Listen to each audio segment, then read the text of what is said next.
Hey friends, today I am creating a fun little Christmas stocking out of one of these little wood cutouts that you can find at pretty much any craft store that you go to.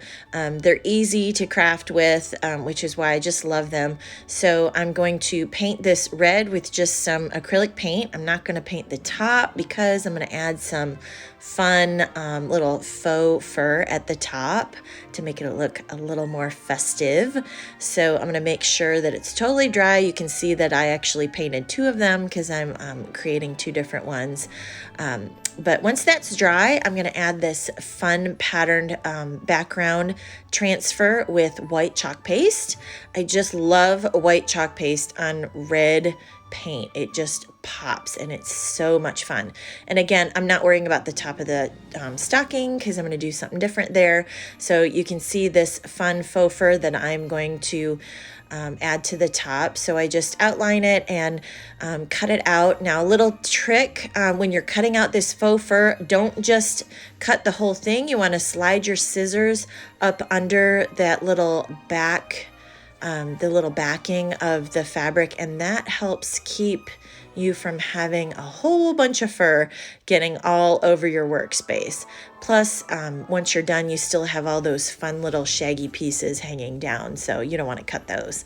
So next, I'm going to mark where the hole is on the stocking so I can cut that in my fur so that I can add my twine when I'm done.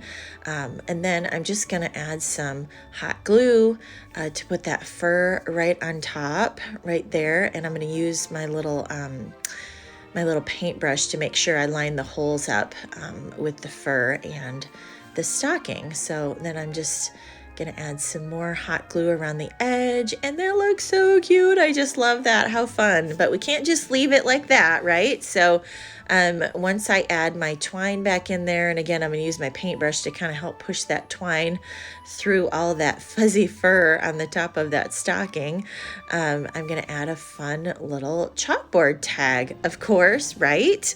Have to add a little bit more Chalk Couture, right? So I found this Joy transfer that was in my stash, probably from, I don't know, maybe a couple years ago, I'm not sure. That's what's great about these transfers. You can use them over and over again. So I just kind of go through my stash and pull out the ones that I like. So and then I'm just going to go through my ribbon and find some fun ribbons to go on here. And this red and white striped ribbon I just love. So that will look so cute on the top. But before I add that, I'm actually going to add my chalkboard tag because I want to make sure that it hangs down just a little bit lower so that this chunky bow doesn't get in the way of my little saying there. So I'm just going to trim up the ribbon right there, and then I'm going to pull out a couple more little pieces. Was going to go with another red, but then I decided to add a little pop of green and a couple more ribbons, and I'm just going to tie those right on there with the tag, and then I'm going to finish it all off with this fun little jingle bell. So how cute is that? I just love it. So let me know if you try this. I hope you enjoyed the video. Thanks for watching.